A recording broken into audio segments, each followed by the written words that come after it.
The system assigned me to redeem the male lead, but I'm the villainess. So, I used my money to keep him, made him undressed to be my life model, and covered every inch of his body with unspeakable marks. Compared to the female lead's gentle intellect, my personality was vile and twisted. Later, when I grew tired of the game, I decided to abandon the mission and chose to study abroad. But on the very night I was about to leave, the usually obedient boy came to my studio, pinned me on the sofa, parted my clothes, and painted on my back despite my struggles. His voice was hoarse and trembling, his fingers tracing down my waist inch by inch. Christine, clearly you're the one who can't handle this game. The midsummer sunlight was blinding and scorching. At my request, Vincent ran through 3 supermarkets before finding the ice cream I wanted to eat. But since the system's first assigned task was to tease him, so after taking just one small bite of the ice cream, I raised my hand and threw it back at him. Disgusting, I lazily tossed out those 2 words. The chocolate stain slid down his white t-shirt, leaving a messy smear. The system in my head exploded. Host, what are you doing? I told you to tease him, not bully him. Oh, it's my first mission, so I'm not very familiar with it. I feigned innocence. The person in front of me watched in silence, saying nothing. The ice cream slowly melted on the scorching ground, its sticky liquid spreading outward. He pressed his lips together and wordlessly bent down to cover it with a tissue. The loose white t-shirt outlined his slender, tall frame, revealing the taut waist and abdomen beneath the collar. Of all the human figures I've drawn, Vincent's proportions were the most perfect. The stone table was scattered with paints and tools. I rested my chin on one hand, twirling a paintbrush between my fingers as I watched him with keen interest. The midsummer wind, heavy with sweltering heat, lifted the hem of his clothes. The floor was finally cleaned up. When those dark eyes met mine, they were as calm and unreadable as ever. Because he had already experienced my wickedness and spoiled nature several months prior. As the top student in his grade, Vincent was the most dazzling presence in the school. Everyone thought he had an aloof personality and was hard to approach. Perhaps my inherent wickedness flared up as I gazed at the indifferent young man on the honor roll. I suddenly felt the urge to toy with him. So, I deliberately approached him. Repeated coincidental encounters, undisguised intentions, every time my smiling eyes held nothing but obvious mischief. For 2 weeks I managed to precisely stumble upon every one of his embarrassing situations, then toss out cash to solve his problems. It was clear I was trampling on his dignity with money. Of course he could tell. But he simply couldn't refuse. Coming from a poor, broken home, he had to work part-time every day just to support his family. He needed money desperately, and the one thing I had in abundance was money. So winning Vincent over was an incredibly simple matter. It was just one afternoon, watching him bustle about at the milk tea shop where he worked part-time, I beckoned him to bend down to my eye level and said with a beaming smile, Vincent, how about I sponsor you? 5 centimeters apart, in that breathless moment of locked gazes, he could easily see the wicked desire flooding those beautiful almond-shaped eyes, spilling out along with the smile on my face, as if ready to devour him whole. I brazenly set the trap, waiting for him to jump right in. The afternoon sunlight streamed through the crystal-clear window, falling upon him. He slightly lowered his eyes, flinching as he tried to pull his hand free from mine. Yet the next second a card was pressed into my palm. The calluses on my fingertips were lightly pinched, like a silent temptation. He looked at me somewhat helplessly, his apple bobbing heavily as he opened his mouth, but couldn't he utter a word. With this money, all the family's debts could be paid off, his grandmother's illness could finally be treated, and he could focus on his studies without worry. The hand clutching the card slowly tightened until sweat seeped through his palm. He truly couldn't refuse. 3. The system oversees several worlds simultaneously, with other higher beings in different realms requiring its assistance, so it can't devote much attention to me. Just before hastily departing, it left a single message. The female lead, Patricia, is an external strategist who possesses not only system cheats but also protagonist halo. Be careful and work on improving your image in front of the male lead. I made a few strokes on the drawing board before suddenly losing motivation. Beside me, Vincent was working on test papers, his fringe slightly damp with sweat. His chiseled profile appeared stern, with fine beads of perspiration dotting his forehead. As afternoon approached, the sun grew, increasingly scorching. Large chocolate stains on the white t-shirt slowly dried, in the sweltering air stubbornly clinging to the fabric. Yet he paid no mind, remaining utterly absorbed in solving problems. Coming to the park to sketch was entirely a spur-of-the-moment decision. The only small fan I brought was blowing directly at me. I sprawled listlessly on the stone table for a while before letting my gaze fall on his neatly stacked test papers beside me. My fingers brushed against the exam sheets, lifting a corner to peek at his scores. 7 or 8 test papers, all with top marks. The moment I tried to pull the test paper away, a sudden force gripped my hand, tightly refusing to let go. His long fingers with distinct knuckles carried a trace of warmth. I looked up. Vincent beside me was still focused on solving problems, his fair and slender hand holding a black gel pen as he neatly wrote out the solution to the final question. Yet the pressure on my hand was undeniably real. He held my hand, even giving my fingertips a gentle squeeze, as if reminding me not to move recklessly. My phone buzzed twice, just then messages from my little entourage. They said they ran into Patricia at the park today. Patricia came as a volunteer to pick up trash, and even lectured them righteously while they were having a picnic. They knew I didn't like this transfer student, so they mimicked her pitiful tone in a sarcastic way for me to hear. The voice message was played on speaker, and I burst out laughing. Vincent paused his pen and glanced at me. I held up my phone with a playful smile, showing it to him. Do you want to say a few words for her? His Adam's apple bobbed slightly as he hesitated finally, saying don't take it too far. If I'm not playing with her, should I play with you instead? I've never been one to mince words, and his earlobes flushed red as his grip tightened slightly around the pen. That's not what I meant, he said. I couldn't be bothered to argue with him about this and continued scrolling through the messages. She keeps saying I bullied you, so tell me exactly, how did I bully you? Before he could answer, that suppressed yet furious voice rang out behind me. Christine, what have you done now? Speak of the devil. For I stood up leisurely observing her. Dressed in a little white dress with clear almond-shaped eyes, she mustered all her courage and pointed at the large chocolate stain on Vincent's clothes, accusing me. You're just bullying others with your power. What has Vincent ever done to you? Why must you keep targeting him like this again and again? I found her righteous indignation for someone else utterly ridiculous and couldn't help but laugh. This is school bullying. When we get back, we're reporting this to the teacher. Don't think the school is a lawless place. With that, she walked toward Vincent, intending to take his hand and pull him to her side. But the moment her fingertips brushed against him, Vincent subtly withdrew. Patricia paused briefly before quickly retracting her hand. She thought perhaps her words hadn't been sharp enough, that she hadn't given Vincent sufficient courage to stand with her. So she turned to me, continuing to claim the moral high ground, saying, what is so great about being rich? If your mother hadn't been the other woman and forced her way into a wealthy family, where would you get the nerve to stand here? The smile on my face faded slightly. Just as expected, what kind of daughter could a morally corrupt person raise? You're just as vicious and shameless as your mother. The sunlight was glaring and Vincent's eyelashes fluttered faintly. This was probably the first time he learned about my family background. Slap, a crisp sound of a palm striking flesh rang out. Patricia's hairstyle was even knocked askew by the blow. She collapsed to the ground, her face frozen in shock and resentment as two clear trails of tears streamed down her cheeks. I crouched down and grabbed her collar, tightening my fingers inch by inch, as I said expressionlessly, compared to me, aren't you the more shameless one? Barging into this world so casually, digging out the secrets buried in people's hearts, then criticizing everything from your high and mighty perch. Perhaps the aura around me was truly too gloomy. She swallowed nervously in fear, shifting backward to put distance between us. I simply stared at her like that for over 10 seconds. The air hung heavy with silence until Vincent broke it. The cleaners will be here at 6 to tidy up. His gaze shifted to me as if reminding it's 5:50 now. The light returned to Patricia's eyes. She took this as him speaking up for her. I released her collar, her gaze following me as she regained her confidence, and continued loudly, Christine, don't think for a second that. The rest of her words caught in her throat, abruptly cut off.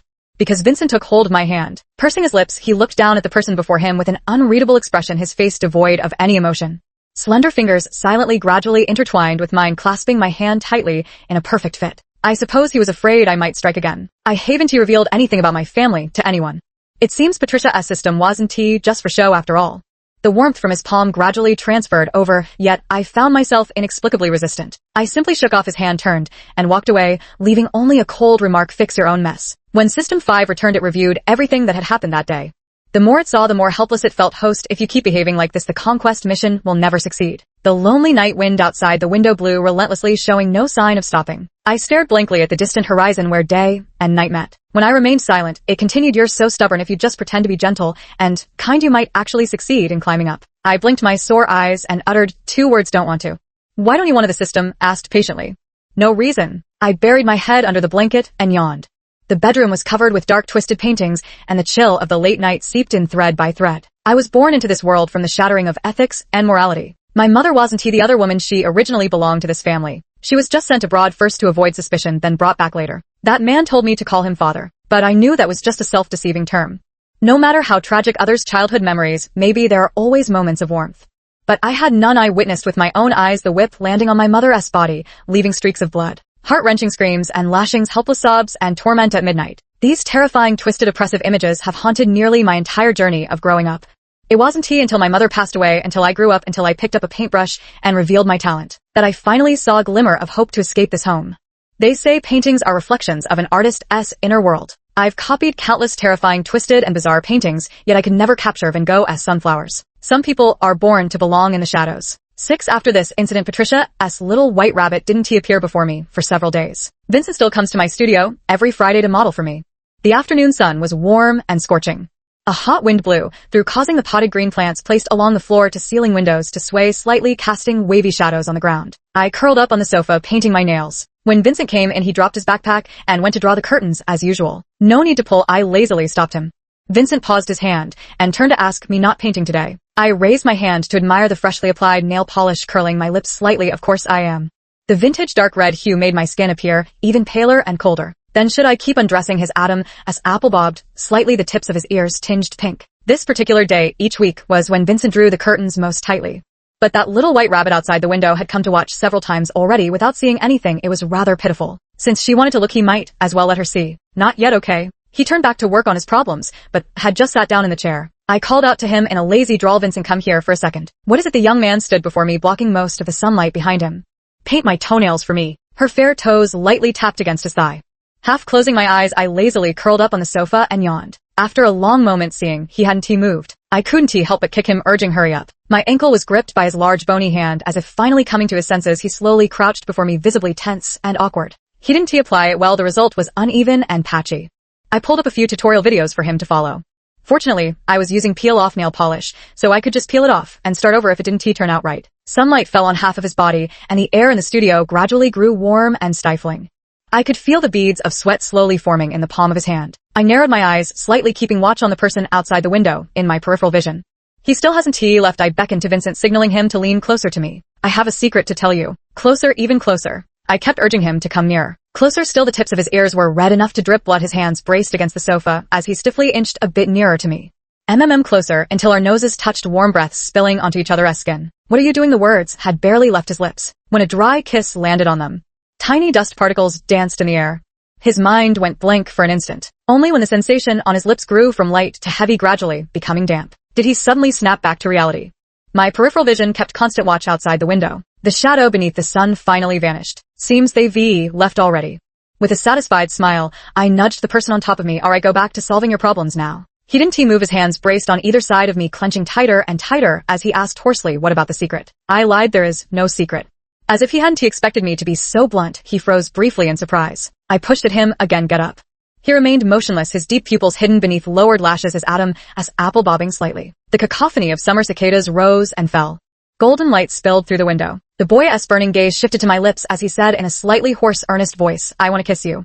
I gazed into his eyes and suddenly reached out to cover his lips. As our eyes met, I said in the thriller I watched yesterday, the main couple kissed and hugged in this exact atmosphere, and then the male lead stabbed the female lead to death. It sounded like an excuse, but that was exactly what happened. Just then the drawing paper was blown to the ground by the wind. "Don't look at these things too much." He stood up and in the process reached out to pull me up from the sofa. "I will look at them." "So what?" I said rebelliously.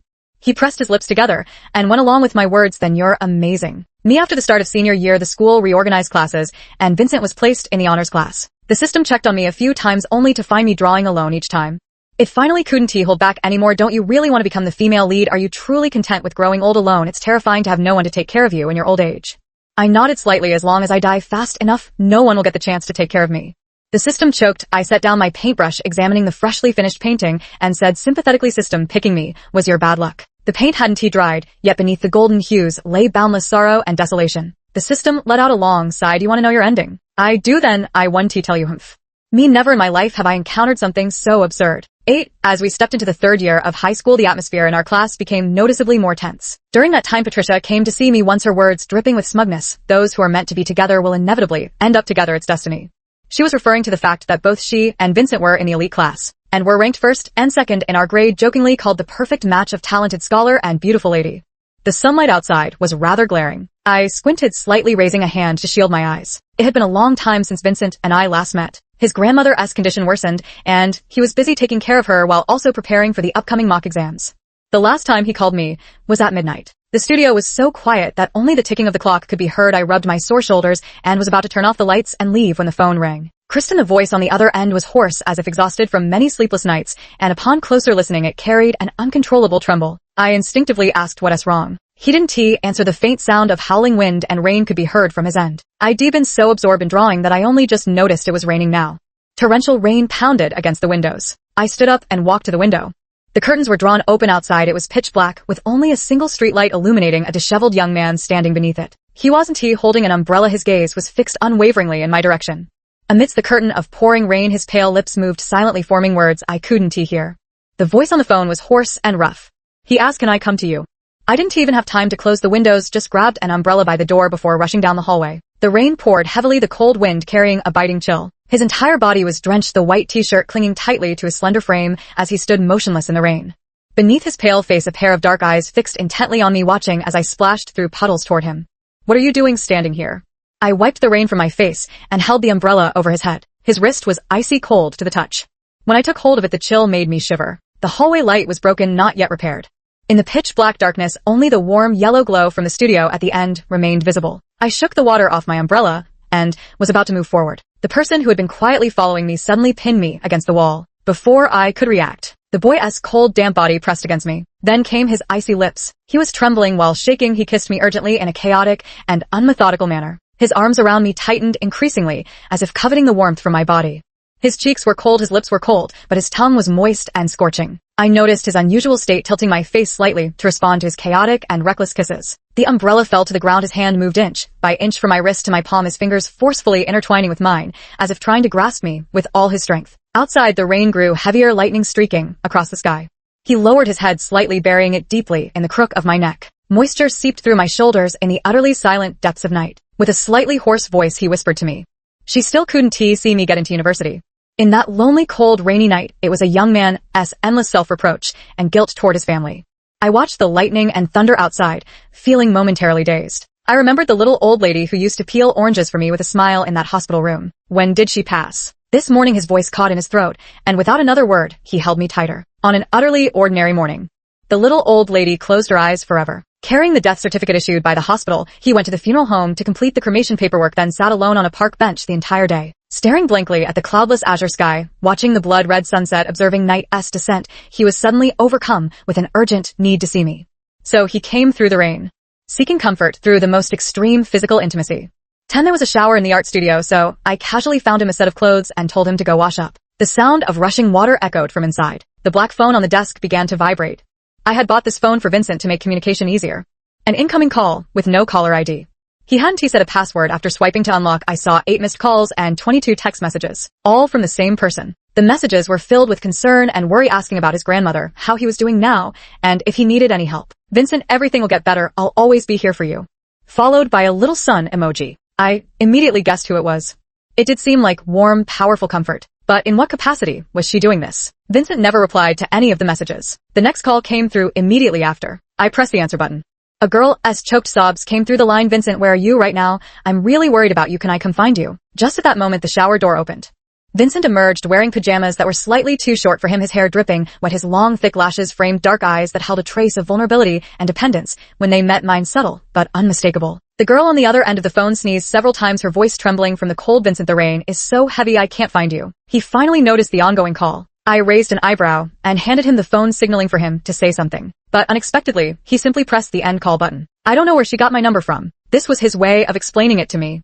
As if afraid I wouldn't believe him, he pressed his lips together and quickly added, "Apart from you, I've never given my contact details to anyone else." I couldn't be bothered to dwell on it and turned to the small alcove to tidy up a simple bed for him. This is where I usually rest at noon, and it's barely enough for him to sleep in. He used the hairdryer to dry his clothes, mostly hung them on the windowsill, then came to the small partition to find me. "Just now, I'm sorry." He stood awkwardly at the door, as if finally remembering that chaotic and scorching kiss. As someone who has also experienced loss, I understand and empathize with all his feelings. Just at that moment, I couldn't find anyone to hold. When people are at their emotional lowest, they desperately crave physical contact. I gazed at him quietly and asked softly, "Do you still need it?" He looked at me, his dark eyes gradually moistening, the lingering redness at the corners of his eyes deepening uncontrollably. The young man strode forward and bent down to embrace me tightly. His freshly showered body still radiated warmth, his crisp scent enveloping me completely. I looked at the head buried against my neck, wanting to say something. My lips parted and closed, but couldn't find a single word of comfort. In the quiet art studio, only his trembling breaths could be heard. A hug speaks louder than words. I don't know how much time had passed. I patted his shoulder. "All right, you should rest now." "What about you?" he asked. "I'll keep painting." I mixed the paints again, preparing for the next canvas. He didn't close the door to the small cubicle, just lay on the bed where he could see me the moment he opened his eyes. I tried my best to ignore his gaze lingering on me, focusing intently on my drawing. After all, if I wanted to study abroad, I needed to win more awards. I don't know how much time passed before he finally drifted into a hazy sleep, until the first light appeared on the horizon. I stretched, yawned, and dozed off briefly on the paint-stained table. When I woke up, I found a blanket draped over me. But the person in the break room had already vanished. 11. I didn't take Patricia's and my provocation to heart, because I was still busy preparing recommendation letters and personal statements. As long as I successfully applied to an art university abroad, I could escape this suffocating home. Just then, a new message popped up on my phone. "Why aren't you coming home?" That message came from the contact labeled father. He'd been busy with business lately and didn't have time to pay attention to me. So, I'd been staying at the art studio for quite a while. Suppressing the fear and disgust in my heart, I typed out a line. "I've been busy lately preparing for the college entrance exams." He had explicitly forbidden me from going abroad. He said he had already paved the way for me after the exams. I would join the company to learn, and he would personally guide me through everything. I saw in his eyes a perverse desire for control and bottomless lust. He once said my eyes looked just like my mother's. As the patriarch of the family, he possessed more than enough influence. If he wanted, he could track my whereabouts at any moment. So even though I tried my best to hide the fact that I was applying to universities abroad, he still found out. He personally came to the school gate. With streaks of white in his temples, his sharp eyes filled with fury, he gritted his teeth, as if pushed to the brink of anger. While everyone around was speculating about who he was to me, he raised his hand and gave me a sharp slap across the face. The force sent me sprawling to the ground. My ear burned with pain, and the metallic taste of blood filled my mouth. He grabbed me by the collar and dragged me into the car. The first words spoken were, "Who gave you permission to study abroad?" My lofty, untouchable schoolgirl persona shattered completely in that moment. Through the car window, I saw the girl in the white dress. She stood with her arms crossed, a smirk playing at the corners of her lips, watching my humiliation with satisfaction from the crowd. 12 confined at home for a whole week. Rumors about me had already spread throughout the school. Someone had managed to dig up information and discovered the identity of the person at the school gate that day. The most hidden, most unspeakable secrets were peeled away layer by layer. They chattered no way while eagerly wanting to hear more details and gossip. The thick art book on the table was knocked to the floor. The wind rustled, whoosh, page after page revealed all sorts of human figures. Young and old men and women, all twisted in bizarre postures. The boys crowded around, pointing at certain parts and letting out strange, excited laughter. The girls stayed far away, their faces flushed, not daring to approach. Even the former followers quickly began to switch sides. At this age of naive and innocent youth, everything in the picture book seemed perverted and disgusting. Next page, the boys laughed and jeered as they flipped through it. Just then a hand with distinct knuckles pressed down on the picture book. Under everyone's gaze, the tall teenager calmly pulled the book away without changing his expression. He swept his gaze across the people in the classroom, his eyes indifferent and his voice icy. "Did no one teach you manners?" A male student retorted defiantly, "What is it till you give it back?" Someone nearby nudged him and warned in a low voice, "He asked the top dog in our grade from the elite class, seems to know Christine."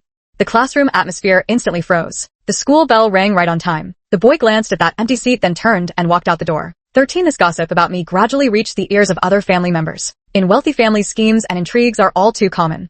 With a determined effort to investigate, traces can always be found. For so many years he had been flawless, sitting firmly in the position of the company's leader until this storm of blood and violence engulfed him. At this very moment, the company happened to be caught in an economic crisis, throwing the entire Anthony group into chaos. This was the perfect opportunity for me to escape this household. An art university in Ireland has accepted my application, allowing high school sophomores to directly enroll in undergraduate programs.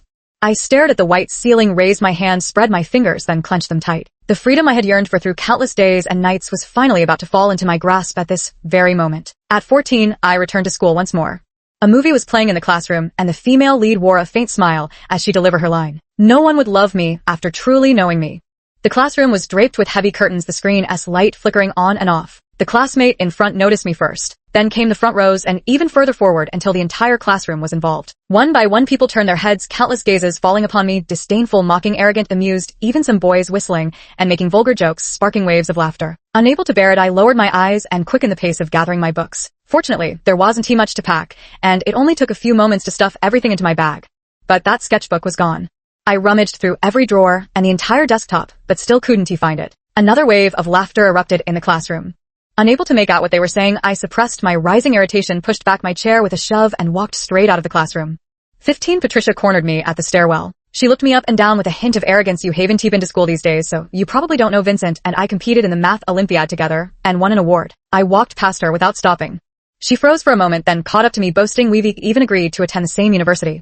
I still didn't react, just quickened my pace. "Hey, Christine," she finally dropped, the actor voice laced with anger and humiliation as she watched my retreating figure. "Everyone at school knows about your situation now, so stop pretending to be some rich heiress. You've lost all right to act high and mighty. Even if Vincent stood by you before, it was only because your money could save his grandmother. Outstanding people should be with their equals. He and I are kindred spirits." I stopped in my tracks and turned to meet her gaze without a flicker of emotion. Staring straight at me, she enunciated each word like a dagger aimed at my heart. "Stop clinging to him, Christine. You're not worthy." I watched her leisurely before suddenly smiling. "Why don't you guess who's really pestering whom?" The implication in those words couldn't be clearer. "Christine, don't be so shameless." She clenched her teeth. "Just stating facts," I said nonchalantly. "Do you know what he was doing when you called that night?" She clenched her fingers, staring at me with an unyielding gaze. "Yes, kissing me." I deliberately provoked her, repeating each word clearly to ensure they reached her ears. "You were searching for him in the rain while he was kissing me in the art studio. So what you should do isn't coming here to warn me, but to keep him away from me." Watching her expression grow increasingly grim, I shifted my tone, though there's now an opportunity to make sure he never sees me again. What a glimmer flashed in her eyes. "My flight is in 3 days, the earliest one, if I leave the country smoothly." Then I'll never come back. She studied my expression carefully, and seeing that I didn't seem to be lying, she finally said, after much deliberation, you'd better mean what you say. Of course, no matter how well planned, there's always the risk of being discovered. And Patricia was the only one who could perfectly resolve all of this. The heavy stone in my heart finally settled firmly into place. But just as I turned to leave, I found a figure standing at the corner, dressed in a faded school uniform, clutching a sketchbook with bony knuckles gripping so hard his fingertips turned white. The boy's expression grew indistinct in the twilight, and I couldn't discern the emotions in his eyes, nor how much he had overheard. Even less did I know what to say if he truly stepped forward at this moment. An explanation doesn't seem necessary, because my intentions were impure from the start, and those words just now were blatant exploitation. Patricia was still behind me. I lowered my eyes in silence, counting each step beneath my feet. The moment we brushed past each other, I saw his slightly reddened eyes and the unconscious twitch of his fingers, as if he wanted to reach out to me, but forcibly withdrew them instead. The clamor of cicadas echoed through the scorching summer heat. I gradually faded from his line of sight. Without looking back, 16, after the system learned I was going abroad, it let out a heavy sigh. Do you really not want to continue this task? It's not like I've ever done this mission before. Yeah, right. After all, every time it came over, it only ever saw me drawing. Occasionally, when it had free time, it would sit with me while I painted, chatting with me here and there. Am I being annoying like this? He always asked me, with such self-awareness. It was indeed a bit annoying at first, but over time I got used to it. This is the last time I'll come to this art studio. Outside the window, the night was thick and the distant city lights shone brilliantly. The system watched quietly as I packed my things, opening its mouth several times as if to say something, but ultimately remaining silent. If you're busy, you don't have to worry about me, I spoke up. Not busy. The missions in other worlds are progressing quite well. But no sooner had the words been spoken than a red light flashed in its face. I knew this was a call for help from the higher beings of another world. The system, before leaving it, suddenly called my name, Christine. This was the first time it hadn't addressed me as host. I stopped what I was doing and waited for it to speak. I've watched all the recordings and realized the key to completing this task wasn't the male lead, but you. What do you mean? It means you never needed to change from the beginning. It paused, carefully choosing its words. The task automatically completes when you realize someone loves you. I still wanted to ask something more, but the space slowly closed instead. Memories of the system gradually faded from my mind. In the silent night, only the chirping of nameless insects outside the window could be heard. I blinked belatedly. It seemed as if someone had just spoken to me. But since I couldn't remember, no matter how hard I tried, I simply gave up. 17. After packing my luggage, I lay down on the small bed in the lounge, staring at the clock on the wall and counting down to the flight's departure time. 10 o'clock, 10:30, 11 o'clock. The waiting time was long and excruciating. I rubbed my shoulders, stood up, and fetched my paintbrush and paper, ready to paint one final piece. Knock, knock, knock. The sound of knocking echoed. I froze for a brief moment. Outside the window, the night remained deep and dark. I shook my head. Lately, the stress has been so overwhelming that I'm hearing things. I dipped my brush into the paint and made a golden stroke on the canvas. Yet the knocking came again. 18. It was Vincent. I never thought I'd see him again. What's wrong? He didn't answer, just stared at me intently without blinking, his bangs slightly damp with sweat, as if he'd run here. My gaze lowered, and I noticed the sketchbook he was holding in his arms. It was the very same one I'd lost in the classroom. In the end, I still stepped aside to let him in. The things in the art studio were almost all packed up. He noticed my suitcase, leaning against the wall, his eyelashes trembling slightly, before lowering, veiling the emotions in his eyes. We tacitly avoided mentioning what had happened at school that day. I took out the remaining few bottles of fruit wine.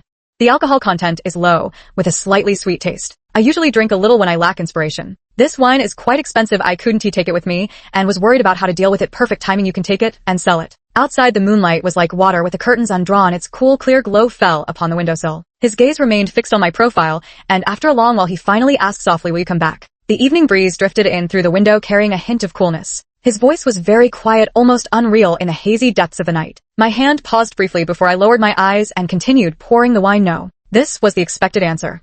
Yet when I said it aloud, his fingers still instinctively clenched. He didn't ask further, and I didn't speak again. We drank quietly, watching the clock hands circle round and round. Since I had to catch a flight at 6 in the morning, I only drank a little. But Vincent, he picked up one glass after another, quietly pouring them down his throat. I watched him drink at least 10 glasses before reaching out to stop him. All right, that's enough, don't drink anymore. He seemed drunk, yet somehow not drunk at all. His face was flushed, his ears burning hot, yet the eyes gazing at me remained clear and bright. Have a little more, no classes tomorrow.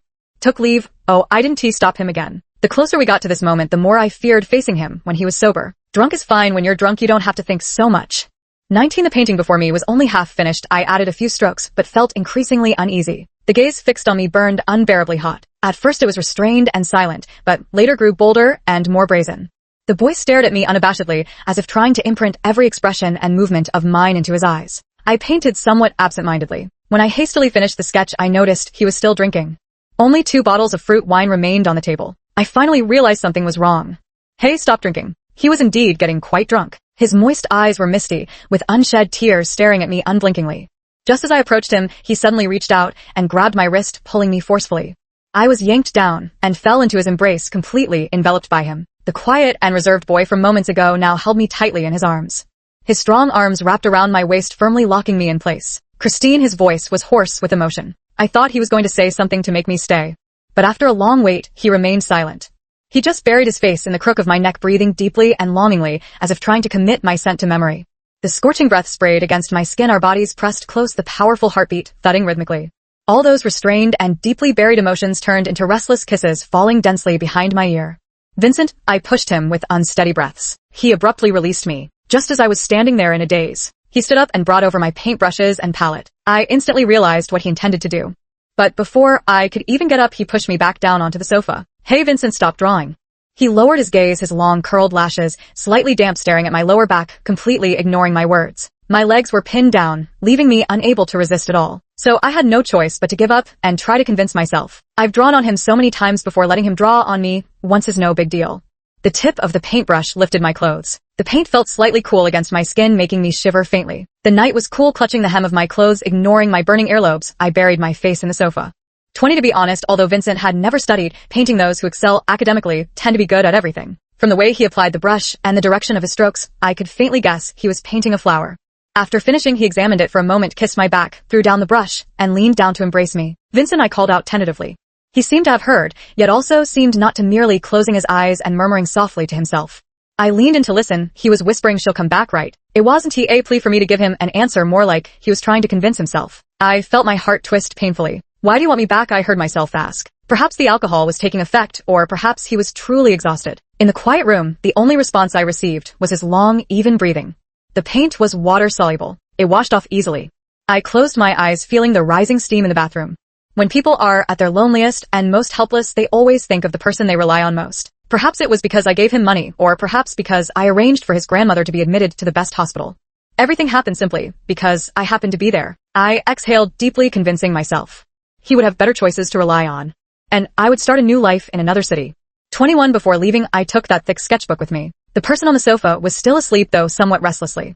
As if possessed, I crouched down and touched the tip of his nose. Then, lowering my head, I lightly pressed a kiss onto his lips. I carried my suitcase, closed the door, and gazed at the studio where I had spent so many years, whispering a very soft goodbye.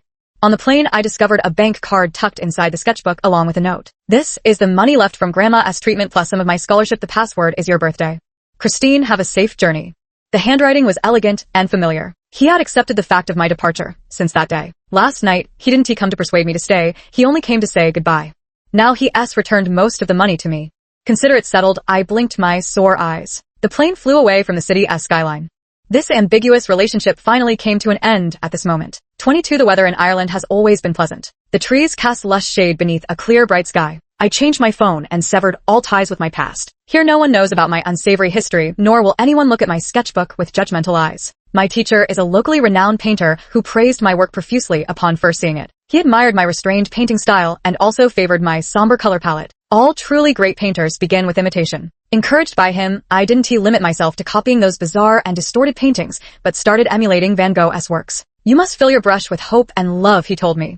I painted over and over again. Yet I could never capture that moving sense of vitality. Until one afternoon, gazing at the blazing brilliant sun, I began dipping my brush in golden yellow paint to copy Van Gogh's sunflowers. As the brush touched the white paper in the rise and fall of each stroke, I suddenly remembered that night, the familiar brushwork and the direction of each stroke. It was a sunflower. In the West, the sunflower's language of flowers is restrained, unspoken, long, and silent love. It means I will always belong only to you, never doubt my love for you. My heart suddenly trembled, and my tears fell, without warning. I recalled that lonely night when the boy, emboldened by alcohol, cautiously probed, "Will you come back? Why would you want me to return?" This answer, so obvious and glaringly apparent, was something I chose to overlook and evade. Tears fell one after another. The golden pigment on the drawing paper began to bleed and blur. During the days when I believed myself to be spoiled and wicked, there was once a young man who loved me with fiery sincerity. I thought I was utterly corrupted, and I stubbornly believed that no one in this world could possibly like me after knowing the real me. That breathlessly entangled kiss in the rainy night. The blanket draped over me in the dead of night. The intimate embraces shared again and again in the art studio. And the countless times the boy gazed at me when I didn't know, restrained, obscure, yet burning with intensity. All pointing to one answer. A fine dense pain blossomed in my chest. I remembered that night, that slightly drunken kiss, scorching yet cautious, as it landed on my back. That hoarse self-deceiving whisper, "Will you come back?" In the desolate night, the boy's love burned fervent and sincere, overwhelming enough to drown a person. Yet I remained oblivious to it. The more I wiped my tears, the more they fell, blurring my vision. The teacher came over and asked me with concern what was wrong. I bit my lip and shook my head desperately, yet the tears fell even harder. I didn't know what was wrong with me. "Why am I crying? I haven't cried in so long." Vincent, just uttering this name, my chest is instantly flooded with overwhelming emotions. 23, I barely had time to mutter an apology to the teacher before rushing out of the classroom. The old phone lies forgotten in my drawer, already covered in dust. After charging and turning it on, I saw the little red, with 99 in the corner of the text messages. From the end of his college entrance exams to his university graduation, 4 whole years, over 1,000 messages. Even without a single response, he still persisted relentlessly. The most recent one was from 3 days ago. "Christine, I miss you so much." The suppressed sobs finally reached the brink of collapse at this moment. Holding my phone, I burst into tears. The afternoon sunlight was warm and dry. Young men and women carrying books and laptops kept passing by, casting sidelong glances in this direction. Outside the window, a small cluster of sunflowers swayed gently in the breeze, their golden petals blooming with vibrant brilliance. 24, I stayed up all night starting from that summer 4 years ago, scrolling through over 1,000 text messages. Each entry is almost very short. "The moon outside is very round. I guess you're still painting at this hour. Your favorite dumpling shop outside the school gate has closed. I secretly learned some of their techniques. Not sure if my version tastes the same. September is still scorching hot. I met a Sunder cat under the dormitory building. It reminded me so much of you. Summer seems to be ending, Christine." Every word, every sentence, they're all about me. From these brief lines, I could almost glimpse the boy's burning love and profound longing. The night outside was deep and dark. With reddened eyes, I sniffled as I scrolled through the messages one by one. From his texts, I learned about his college entrance exam scores, his summer job experiences, his university, the stray cat near his dorm, his kind professor, and how he participated in countless competitions, winning numerous awards. In this way, he had let me be part of his 4 years, allowing me to witness his growth from youthful naivety to maturity. 4 years can change many things. The only constant is the emotion between the lines growing more intense with time. He waiting for someone who will never return. Even without a reply, he presses on unhesitatingly. And Patricia completely disappeared on the day the college entrance exams ended. Her strategy was doomed to fail from the very beginning. At 25, perhaps everything is faded. My teacher happened to plan a trip to the city I had left behind many years ago. He asked if I'd be interested in joining him. Though I wasn't ready to meet Vincent, yet under those circumstances, I found myself nodding inexplicably. The autumn air was thick in October. I visited his university, wandering along the campus paths. He once walked the classically red academic buildings, the splashing fountain, the lakeside benches, and a corridor displaying the school's history. The road was filled with the desolate autumn wind and hurried pedestrians. I buried my face in my scarf and walked slowly. Behind the boys' dormitory, I saw that little snow-white kitten. Round eyes, tiny, head covered in fluffy fur, it didn't even hide when it saw me. Everyone thinks he has a cold personality and is hard to approach. I secretly grumbled to myself, so lazy. Clearly, he asked nothing like me. Absent-mindedly playing with its paws, I overheard the conversation of a few boys behind me. It sounded like they were discussing business ventures. One of them spoke less, only occasionally responding with a low his voice carrying that familiar deep tone. Suddenly, one of them noticed me. "Hey Vincent, your little kitten, actually, let someone else touch her." Another chimed in, "No wonder, he always ignores us. Turns out he prefers pretty older sisters. How despicable." I stood up and instinctively turned around. My gaze happened to collide from a distance with the tallest boy among them. The youthful softness had faded from his features. His neckline was smooth with a prominent apple, his shoulders broad and legs long, his posture straight and tall. Gradually the color of his pupils deepened. In this instant the sounds of passing wind and voices all faded away.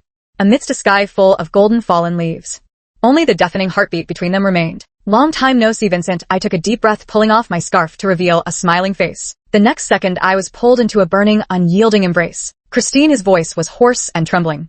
The man buried in the crook of my neck kept taking deep breaths, his arms tightening as he inhaled my scent with longing.